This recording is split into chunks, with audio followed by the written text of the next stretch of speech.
Have you ever hated your mother? Really? Have you fought with her? I guess everyone does, but I mean really fought with her and wished she were dead. Did she say things like, "You have to act this way because otherwise I'm suffering and I did so much for you. How can you be so cruel to not care about my feelings?" It may have felt controlling. It may have felt like emotional blackmail, or maybe that she put you in some impossible situations where you had to choose between her comfort and your authenticity.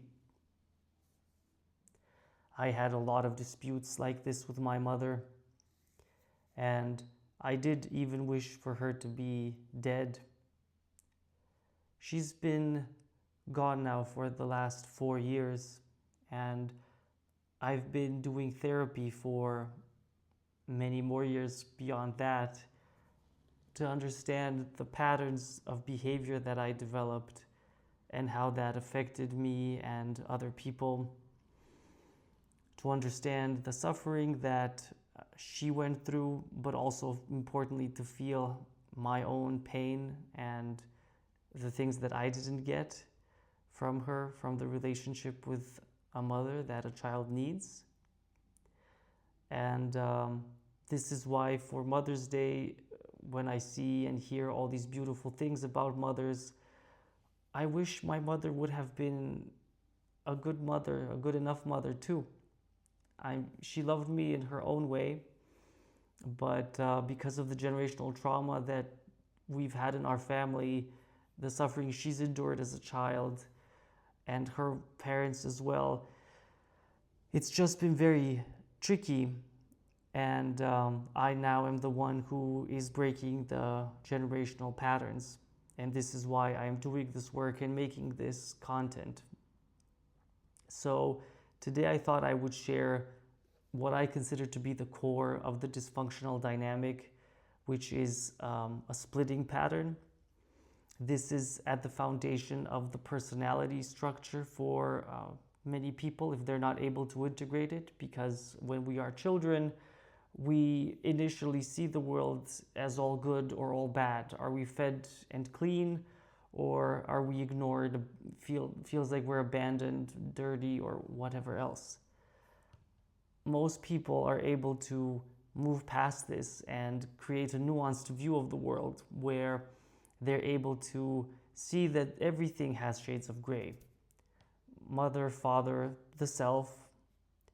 If you're not so lucky, however, you end up struggling a lot with these two poles, and it becomes difficult to integrate the two sides of yourself and others. And I can speak from my own experience that I would have an idealized good side that I would want to encourage, that would be the self that I would perform. And then there would be a hidden version, a self that would make me ashamed. And this would need to be hidden because I couldn't risk showing it to people, because then it would be unloved and I would be rejected. This splitting dynamic is quite common in these kinds of situations where early attachment is disrupted. And I thought that I would create a tarot spread for this topic and explore how it went down in my family, for those of you who may be struggling with similar issues, to tell you that you're not alone, that this does happen, and that you can get help and you can integrate the different sides. And while it takes a lot of work, it's really worth it, because life becomes so much richer and you get so much more nuance. And I'm doing this in a way where I'll show you pictures of me and my family, of my parents, who are both now passed away. And I'll explain the situation. And this may or may not resonate. I will pull some tarot cards as well to interpret a message for myself and demonstrate the spread, and encourage you to reflect and get better in case this is you. Otherwise, just sit back and enjoy the viewing.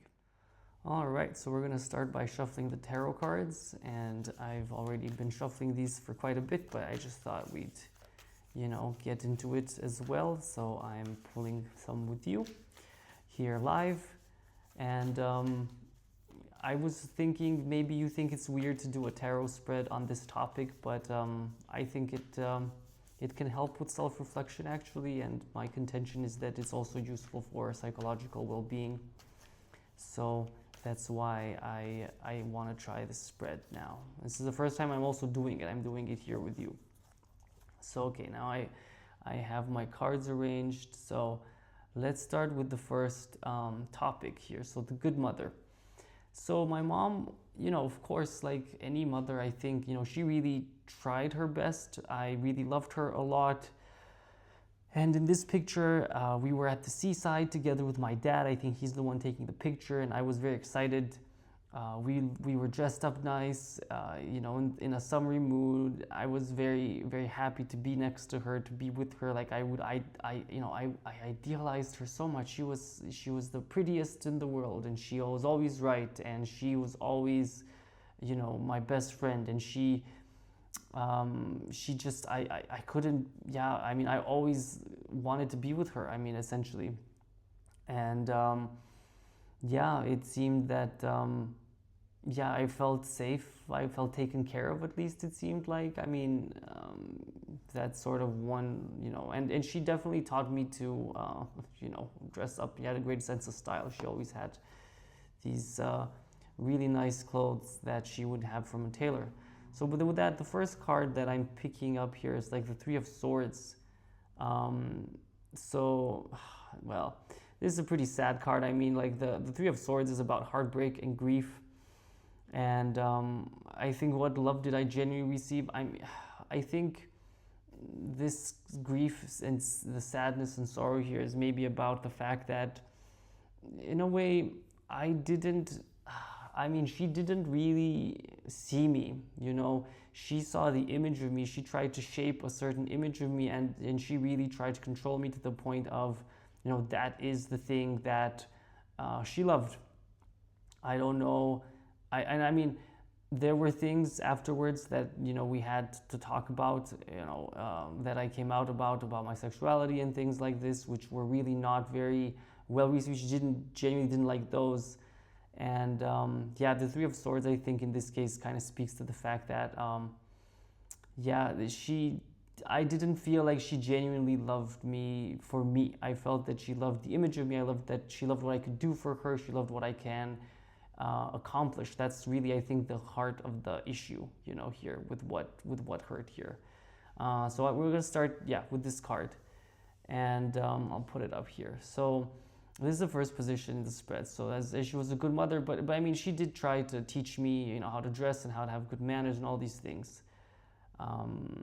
Now, as a hurt mother, I chose an image here of us at a cemetery, and it was sort of strange that she would want to take a picture here. Because this was a cemetery from an area that she had been to as a kid. She apparently even went to this place with her own mom, and they took a picture here, and they like these lions. Although I don't understand why you would take a picture with your son in a cemetery in front of a crypt.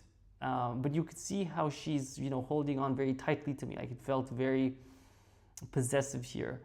And I would say that my impression of her, or my feelings around her, were really intense when I realized this, like that we had this enmeshed relationship.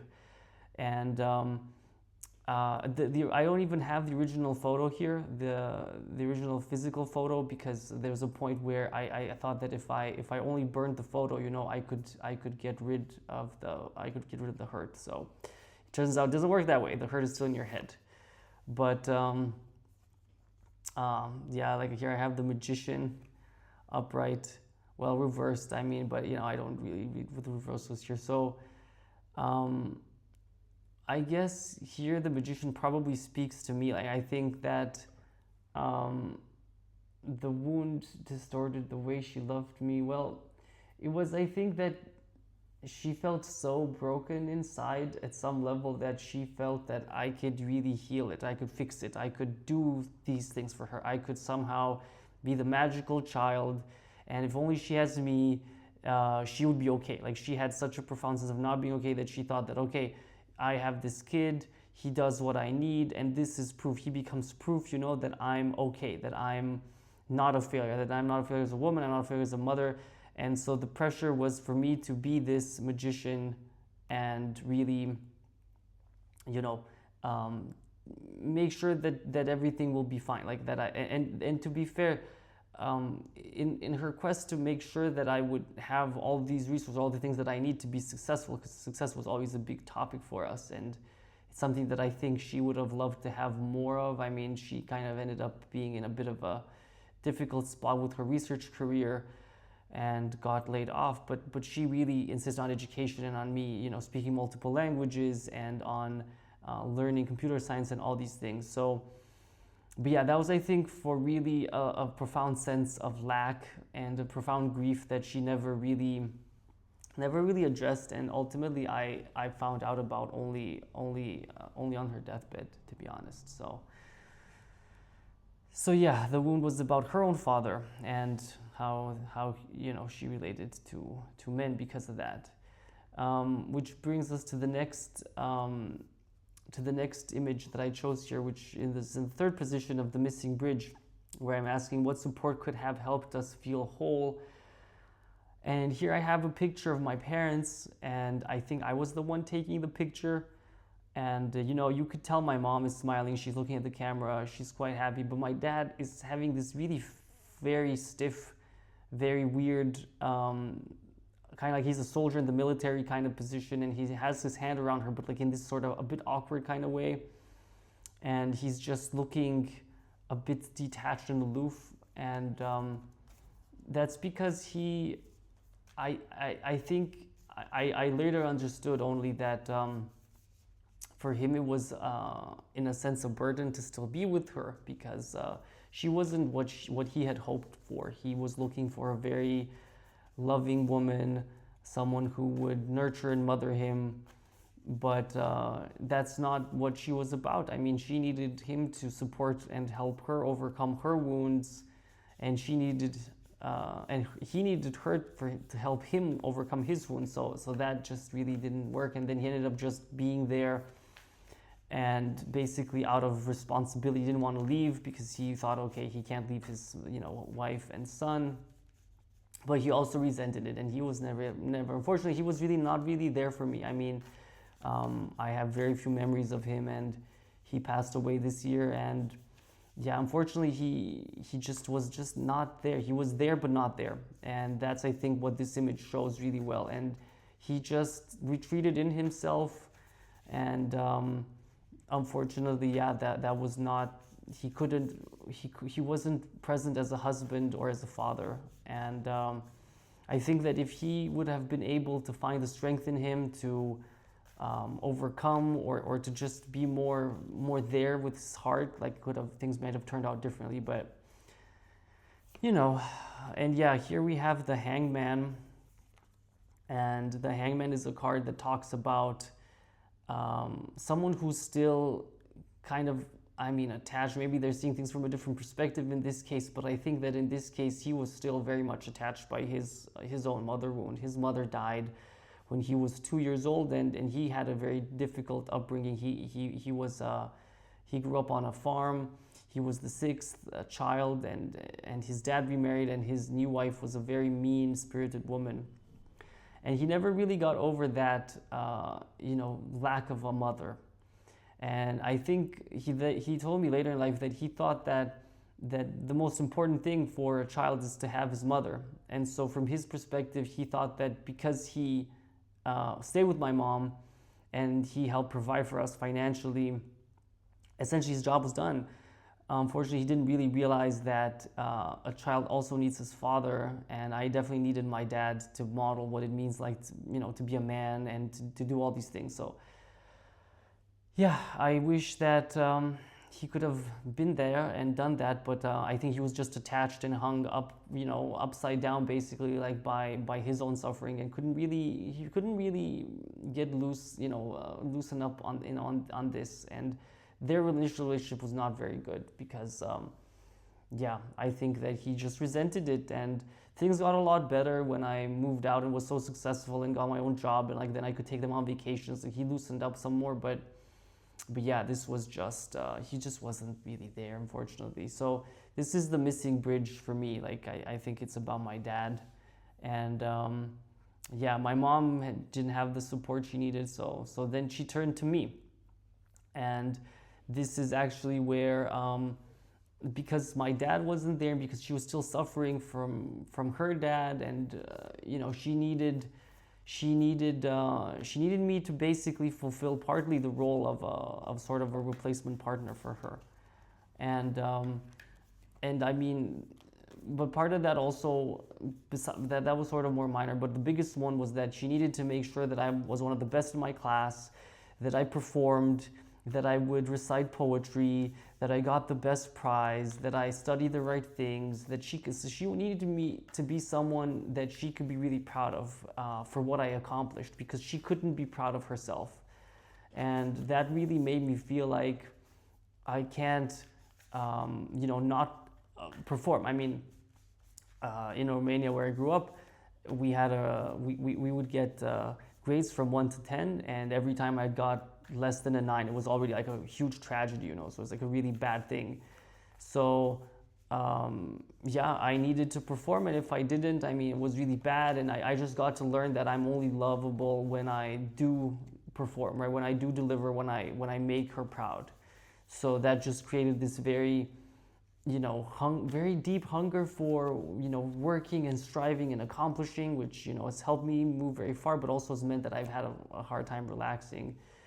So yeah, here we have the Four of Pentacles as the card about this, what she needed. She needed, yeah, this tight grasp of me, like if this were her, and this tight grasp of me as the Pentacle, I think really speaks to this relationship. Like she needed me to feel safe. She needed me to feel stable, just as in the Four of Pentacles is someone who, maybe they don't have that much in the way of material resources, but like what they do have, they're gonna hold on very tightly to. And also, unfortunately, the fact that these are pentacles, I mean, this speaks to the fact that I was for her more of an object, really, more of kind of a material thing that she needed to optimize. Like, she would make sure that I would be fed, like to meet the doctor and stuff, but unfortunately, like emotionally, she was just not really so much there for me. It was, we had a very transactional kind of relationship in that sense. It was like, perform and I love you. And literally, like, I'll get you chocolate. So like I got pretty chubby as a teenager. Like I have had like really struggled with eating, bad eating habits all my life because of partly this, because she would just feed me essentially to show me that she loved me. Like she would cook things that I liked, and yeah, but we're gonna get to that point, I guess, more. But yeah, she needed me to become this pentacle, this object that she needed me to be someone that is okay to be used by her, to help her regulate her emotions, and that was through performing, through being the good boy. So that's what ultimately this is about, and that's really what happened here. Right now, the next position is the abandoned child. So here I wanted to look at, okay, like what part of me felt unlovable and had to hide. Here I have a picture of us with our first dog. This was Oscar, and we never had a dog. We had no idea what that is like. We were living in this like small communist 3-room apartment, and this was a young dog, and I was a young kid, and you could see me here kind of like trying to tumble a little bit with him, and my mom was really pissed that I was bothering her because she was reading or doing something, and she just didn't want to be bothered. And I think that this also speaks to, in this era, I mean, I had a bunch of guy friends. We wanted to go out, like, we do this thing. We'd hang out in front of the apartment block, and we want to, explore and do that. And she just hated them. Like, she told me she hated them, in fact, and she didn't want me to go and develop bad habits as she saw it. So she was quite overprotecting and just sort of really refused to do that. Um, so yeah, here I have the Ace of Swords as the card, symbolizing this. So I think that for me, like the part that felt unlovable and had to hide with the Ace of Swords, this is typically about new ideas. I think the biggest new idea that I got here was like, okay, me developing along this, I guess, just, masculine development, like wanting to, be a boy, play with boys as well, which was just not really, I mean, she kind of discouraged that it would be too rough, or like I'd get bad habits, or like it'd be this pointedness. She didn't want the pointedness. She didn't want me to push back, I think. And yeah, in the end, I had to comply because there's just so much schoolwork also to do that in the end, like there's just no way to have time for that. So I didn't really go play very much. I didn't really have that many friends, and it was quite limited. And then on top of that, it didn't really help that I came out as gay when I was 17, and that was also like a part that, I mean, it was definitely very, very unlovable, and it had to hide. Like that was not okay. Like, what if the neighbors find out? What if things happened? So I think that just things where I would like break out, like have my own independence, like with the sword, like I come up with new ideas and want to break free. That was kind of always a bit of a problem for her, that I would not be the controllable little boy anymore. And yeah, that was my topic, I guess, as an abandoned child. Like that was not really very nice. And the good thing though is I ended up with a lot of skills, a lot of intellectual pursuits, a lot of abilities in terms of studying and programming and speaking foreign languages or whatever. And here I am at this Startup Nights fair, very excited about the first version of my Kibala app that I was on the verge of launching, and I was super excited about it. And I paid his money to get the booth and was super thrilled. And I've been doing this all by myself this entire journey, being a bootstrapped founder, and pushing through this, even having been called really crazy by people. And I just have always felt that I need to succeed. I really need to succeed, and if I succeed, I'm okay. And if I don't succeed, then, or if I'm just normal, like it just felt that I'm not really okay. So I understand obviously that this is not fine, because it's okay to fail, and it's okay to, I mean, that's what I've been learning on the startup journey, certainly. And it's also okay to need to take a break and stuff, but I just tend to want to overdo, overwork, overachieve, and just overly perform. I think I need to give people things and perform for them. That's somehow something that's very tied for me to being loved and appreciated. And how I still try to do it is that apparently, like it's so interesting with this Four of Cups, because the 3 cups that he has, it's like these are 3 people enjoying and having fun, and here the character is looking at this, and he's sitting on the tree. The 4th cup is coming in, so he can maybe also join, but he's just not really into it. So it's like I don't know. At times it's like I feel like I can also enjoy and provide, like also party kind of, if you will. But then I'm kind of so busy, just giving whatever resources, time, whatever, like I perform to earn love, that I kind of neglect the fact that hold on a minute, I need my own cup, and it's actually okay if maybe someone also gives me a cup to drink from, or someone also gives me things, and I just kind of don't really like.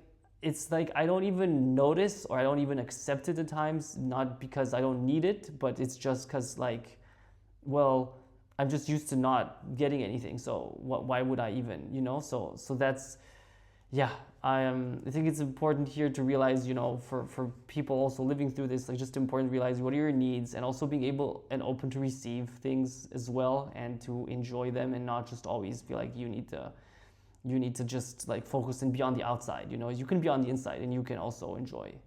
So that's how I would overcompensate. And this would be tied to the good boy, by the way, right? This part over here.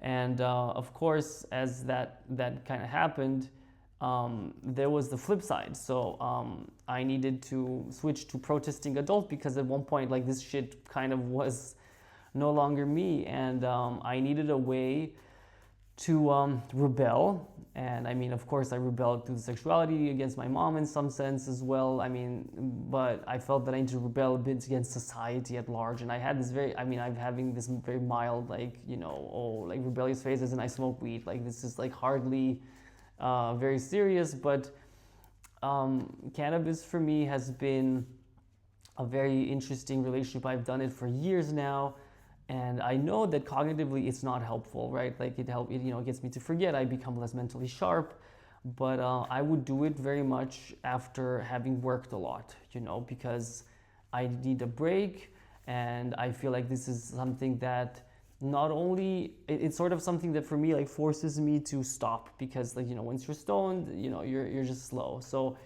and the annoying thing is like it's causing this conflict. It's caused this conflict between my like overcompensating part that just wants to push and get things done, and my part's like, no, fuck off. Like, we're gonna sabotage this. We're gonna not let you do it because, like, you know, we just need a freaking break.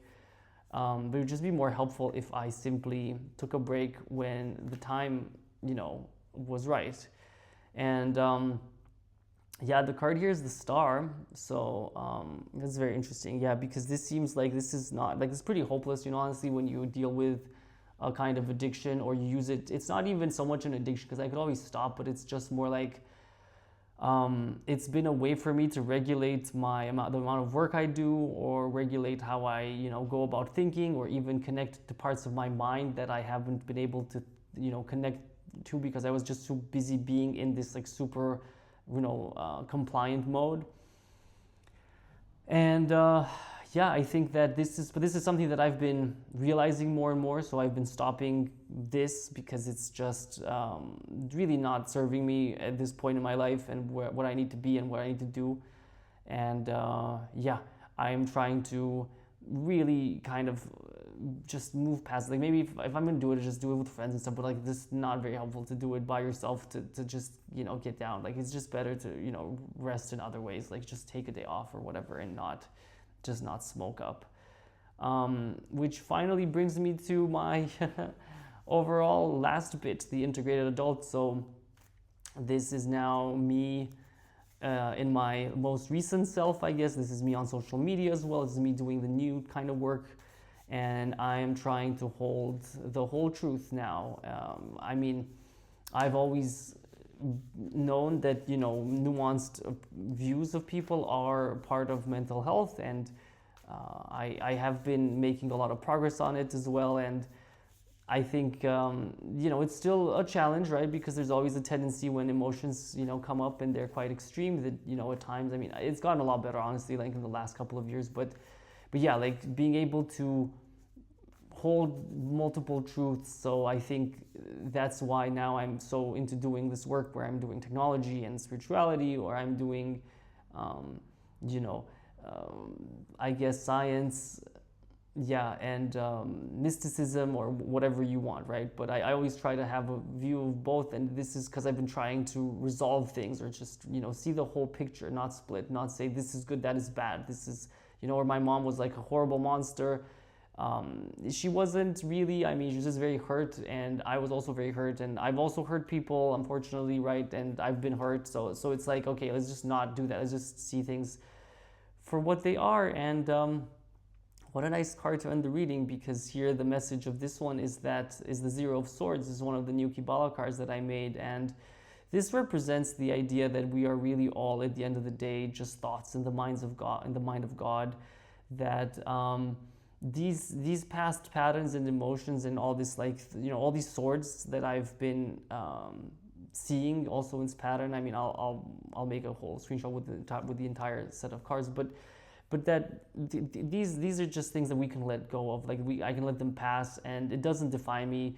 The past, you know, has shaped me, and I think that the past has shaped all of us. But ultimately, the important thing is that we have the agency also to just let some things go and keep floating, and you know, move towards, you know, this north node or path, and find this balance. I think that's the important thing, and not be defined by the suffering that we experienced, really, but just be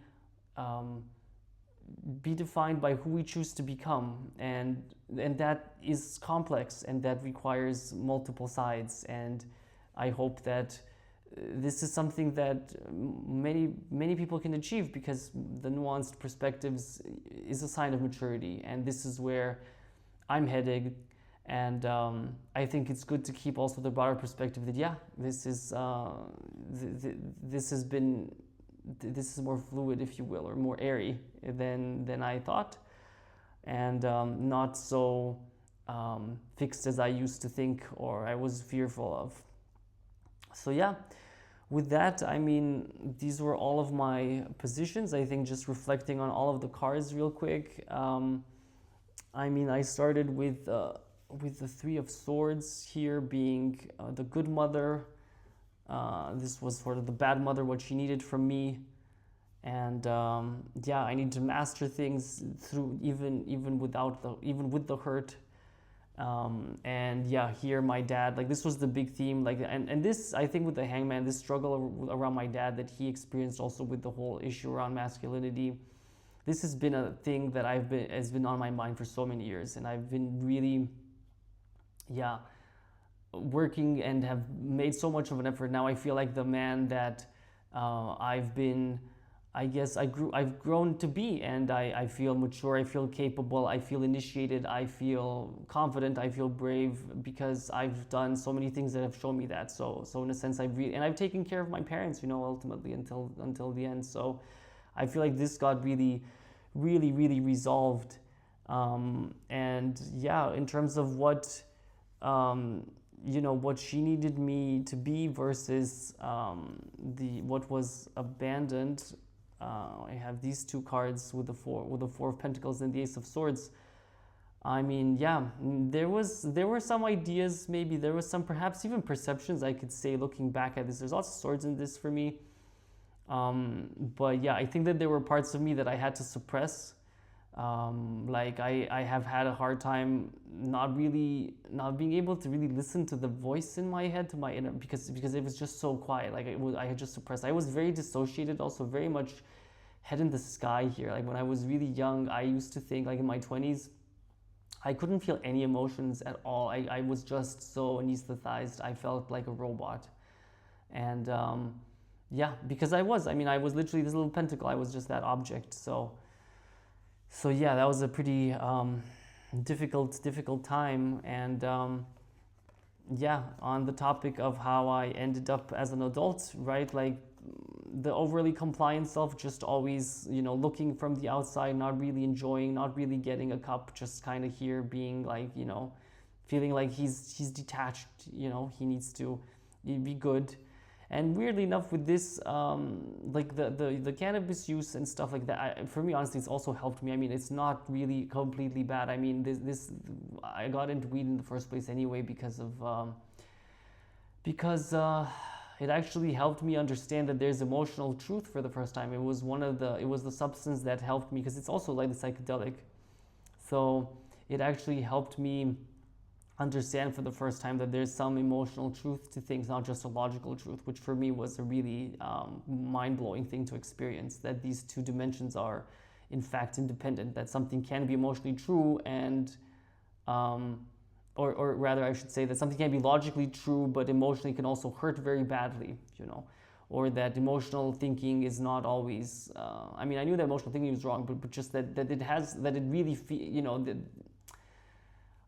connecting to my emotions was such a big thing for me, honestly. Like, I'm really glad I was able to do that. And ultimately not forgetting that this whole thing, I guess it's part of the cosmic game, if we take the spiritual view of it. And so I now intend to alchemize it, make the best of it, and share this with people and build technology to help other people as well. So with that, thanks for tuning in. And have a really happy Mother's Day. And if you've been struggling with any of this, like, I hope you know that you can work through it. And I hope to be building tools as well for this in the future. So have a great one. Bye-bye.